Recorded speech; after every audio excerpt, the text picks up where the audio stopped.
What is happening, everybody? It's time for another Stochastic and DFS by the numbers crossover. As you guys are watching this video, do Brady and myself a big favor. Like the video, subscribe to both of our YouTube channels, Stochastic and DFS by the numbers, because both Brady and I put out a lot of DFS content. Brady covering everything from a prize picks angle, DFS angle, betting angle. And then for myself, I'm going to be doing a full slate breakdown on Friday with some of my favorite bets on the slate, as well as using the Stochastic Sims tools to break down the entire slate and how our data sees it from a simulation standpoint. Brady, how did last week go for you? I remember you being on some props that hit pretty good. Yeah, betting was fine. From a DraftKings perspective, the cash was great. I was able to avoid the Kizrayev Muradov fight, which was just a complete disaster, and that was high owned. Had Charles Racky in cash, which was nice, and then Molly McCann. So cash was perfect. Tournaments was almost there. I was like triple the field pretty much on Charles Racky, but didn't have any Carolina, which she went out there and scored 100 points, and then also was a little bit too high on I was on Delidze, which by the way, I was kind of shocked how that played out. Like I picked Imavov to win and picked him to win by decision, like that's what happened. But holy crap, I wasn't expecting Imavov to go out there and just completely destroy Delidze for the full 25 minutes. So that was shocking. But yeah, looking to it's another Apex card. It's another Apex card. This is a tough card in my opinion. We have 14 fights, a lot of newcomers, so it's going to be very interesting. Yeah, this is last week was an Apex card. This is a very Apex card. This is aggressively Apex in terms of the fights we have. We're getting last minute cancellations. So we've already got a fight that changed over today that I wasn't sure if it was going to be included on the UFC site or not, but it is. We've got Aoki now as a new opponent here in Kawamba. I don't know if you've looked into this fight all that much with the new opponent here, but he was supposed to fight Hadzovic, and that fight has gotten canceled, but they were able to get him a new opponent fairly quickly. But where we're going to start here is by breaking down the main event, which actually the main event is one that I am looking forward to because I have a lot of questions about Joe Pyfer. I think he's a super talented, high upside prospect, but we don't really know what his defensive wrestling is going to look like over an extended stretch of time. We don't know what he's going to look like in the third and fourth rounds and things along those lines. So with that in mind, for the main event, Brady, which way are you preferring to play it from a DFS standpoint? So this is the main event where last week it was like wasn't too high on the main event, even though Imavov did go out there and scored, fairly well. This week I want to be very heavily exposed to this fight. It's a fight that is heavily favored to end inside the distance. On I think most books it's around like minus 350 to minus 400. Fight doesn't go to decision, and the reason being is it's because it's a Joe Pyfer fight. Joe Pyfer has not seen a third round in about 6 years. He's only been to the third round once, and you mentioned it, man. I mean, there's so many question marks. Pyfer's going out there and he's handling these guys. He's going out there, he's getting, early knockouts, early submissions. But, what happens if this fight reaches the late second round, the third round, and even the fourth and the fifth? Like, what does Pyfer look like? And we've seen some fights where Pyfer just slows down. He's been finished in both of his losses. So, although I think the most likely scenario here is Joe Pyfer does come forward and land a big shot and knock out Jack Hermansson within the first two rounds. Jack Hermansson cannot be ignored down at 7,200 because this is somebody that has 5-round experience. This is somebody that's fought the much better competition by a mile. And this is someone who's just always been very underrated. I think Jack Hermansson's striking is underrated and his ground game has always been elite. He's an elite grappler, has elite ground and pound. And if he's able to get on top of Pyfer in the third, fourth, and fifth round, there are absolutely going to be finishing opportunities down the stretch. It's just, is this chin going to be able to hold up for those first 7.5, 10 minutes is the question. So I'm going to be very heavily exposed to this fight. My preferred play is going to be Pyfer. I'm going to have more Pyfer. I think Pyfer knocks him out, but Jack Hermansson 7,200 is a salary savings play that I really do like this week as well. So I don't know what my ownership's going to be like yet, but I'm probably going to be pretty much near 100% owned on this main event. I'm going to be much higher on the Pyfer side. And the main reason for me is just from a game theory aspect, the way this slate breaks down, there are not very many pay up options I like outside of Joe Pyfer. And then on the other side, if I don't like very many pay up options other than Joe Pyfer, it's all right. If I'm saving salary with Jack Hermansson, what am I getting to on the high end? And the answer is not a lot of fighters I feel super confident with, or the ones that I do think like Luca Lumbuni, who I do think is going to win. It's like, what is her realistic scoring upside in that kind of fight? So I do think that kind of just lineup construction, the fact that I don't love very many pay up options outside of Joe Pyfer, is just going to lead me to playing more of him, because the opportunity cost of not playing him probably means I'm getting to other pay up options that I don't really love for the slate. And the other thing, too, is that I do think the most likely outcome here is that Jack Hermansson's probably getting knocked out in the first couple of minutes. If the fight gets extended, it certainly gets very interesting, because we haven't seen Joe Pyfer fight past the second round in the UFC. If we go ahead and pull up his fight here, as I accidentally clicked on Jack Hermansson, Joe Pyfer's fight, fought against Stoltzfus on the Contender Series, broke his arm on a takedown, so didn't really get a lot of information out of that. Second round finish against Ozzy Diaz. First round finish against Alan Amadovsky. First round finish against Gerald Mearshart. Second round submission over Abdul Razak Al Hassan. So we've never seen him fight out of the third round. In the past, we've seen him start to slow down. My gut feeling is that he has worked on his cardio and it's improved since then, but I have no way of knowing that for sure until I see it in action. All that aside, though, I'm not going to write off Jack Hermansson, but by far my preferred option to play in the main event is going to be Joe Pyfer from a DFS perspective. Outside of Pyfer, are there any pay up options you're really liking for this slate, Brady? No, I mean, not really. I mean, last week we had, Themba Garimbo up top. We had Molly McCann up top. Some other fighters I liked up top. This week, it's like you mentioned, it's Pyfer, and then it's like I like Gregory Rodriguez, but does he have a ton of upside? I'm not so sure. I like Carlos Praches, but extremely scary to play a debuting guy who has been finished like 5 times. I guess if I had to pick one, it would be Balaji Oki, 9,500. He was supposed to take on Damir Hadzovic, which that was a complete mismatch. Damir Hadzovic was coming back. I was shocked to even see he was on the card because he's 37 years old. No takedown defense whatsoever. Just not the best fighter. But Hadzovic actually pulled out, and then in steps Timothy Kwamba, who was on the Contender Series here. And yeah, Timothy Kwamba is coming up a weight class. And what I think they're doing here is I think they're very high on Oki. And the reason I think that is because they're not giving him like a Terrence McKinney on short notice. They're giving him Timothy Kwamba, who won on the Contender Series, but they didn't sign him because it was kind of a lackluster fight. So yeah, I think Balaji Oki, he's a guy that's just going to go out there and he's going to go balls to the wall until he finishes you. So I expect a ton of volume. Could see some wrestling, and he's, of course, going to look for that finish as well. So although very expensive, the most expensive on the slate, you mentioned it, there's not a ton of great options up here. So I'll go with Oki. Yeah, and then another part too about Colombo when he was on Contender Series, it was a lackluster, almost undersells what it is, because he got outstruck 67-43. So there was very little action in the fight. He didn't really strike me as somebody who has a lot of ceiling for DFS purposes, Kuamba. So I agree with you. Definitely favor Oki to win that fight. If nothing else, just based on the volume that we've seen that he could put out compared to what we've seen out of Kuamba. But then the other part of it for me is I just don't like pay up options. So Aoki is kind of by default.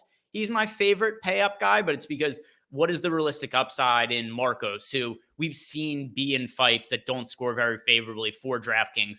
Luka Lumbumi, what is her potential upside for scoring for DFS standpoint? I also don't think that Lumbumi is going to score particularly well. If we look at her numbers, she lands 4.14 significant strikes per minute. She lands 2.04 takedowns per 15 minutes, but also not somebody who I really see with a lot of finishing equity. There's a lot of fights I really like in the mid-range this week, Brady, that I think have a lot of finishing potential. So I don't really love the high end, and I really like building my lineups around fights like the Michael Johnson-Darius Flowers fight, because Flowers is going to be balls to the wall for the first 3 minutes of the fight, and then he's either going to finish Michael Johnson or the wheels are going to fall off. We saw that from Flowers in his UFC debut. We also have a great striker versus grappler matchup in Rodolfo Vieira against Armin Petrosian. These are fights in the mid-range I think are going to score very well. And I don't have as much confidence in the win equity as I have in these fights in the high end. But these are fights where I'm confident the winners are going to score very well, where I don't have that same confidence in like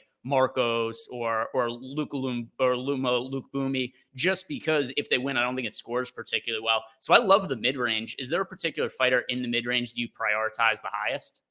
Yeah, I mean, I was going to say the same thing. I'm going to be living in the mid-range this week. You mentioned like the 2 fights that I really want to target is that Michael Johnson, Darius Flowers fight. I think the winner is going to score very well because it is a Darius Flowers fight. And then also, yeah, the Petrosian Vieira fight I think is a must target as well at these prices. For me, I think the one guy that I'm probably the most high on is going to be Rodolfo Vieira. He's 8,200, and that's just because he's going to have all the grappling upside here. He's going to have all the early finishing upside here. I think this fight could definitely finish, but I kind of lean if Petrosian's getting the finish. It's when Vieira starts to slow down, gas out, maybe get finished late second, third. But yeah, Vieira is going to be able to get takedowns here. You know, Petrosian's takedown defense is some of the worst I've ever seen. I think it's like 34% on paper, and you just don't want Vieira on top of you. You don't want Vieira taking your back, and Petrosian tends to give up his back a lot. So I'm going to have quite a bit of Vieira here. And then on the flip side, yeah, Petrosian, you can make a case for him too. As long as he's able to survive those first 7.5 minutes, there's a good chance he takes over and finishes down the stretch. So yeah, those two fights I'm loving in the mid-range. And even like the Zach Pauga Bogdan Guskov fight, I mean, that fight should score well also. So yeah, this mid-range I'm going to be all over it this week. Yeah, I'm also going to add that my priority in the mid range is going to be Rodolfo Vieira, primarily because his fights are pretty easy. If he gets takedowns, he's probably going to get a submission because he's arguably the best submission grappler currently on the UFC roster. And then also, you look at the takedown defense numbers on Armen Petrosian, and I do think this is a matchup where the physicality of Vieira should lend to him getting takedowns. Petrosian only defends takedowns at a 36% clip. So as long as that number does hold up there, it's only going to take one takedown from Vieira to ultimately end up winning this fight, especially because Petrosian is not really all that well credentialed as a submission grappler himself.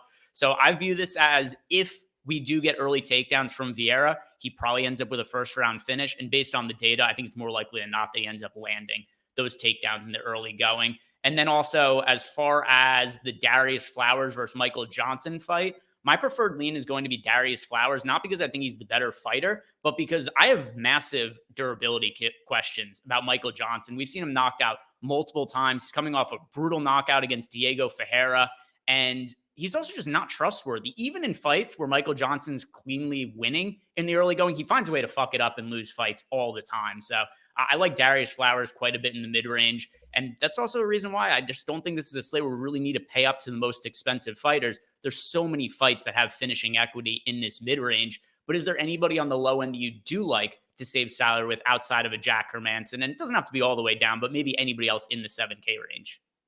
Yeah, I mean, outside of Jack Hermansson, because I think Jack Hermansson is somebody I will have some of. I think like a dart throw this week could be Trevin Giles at 7,000.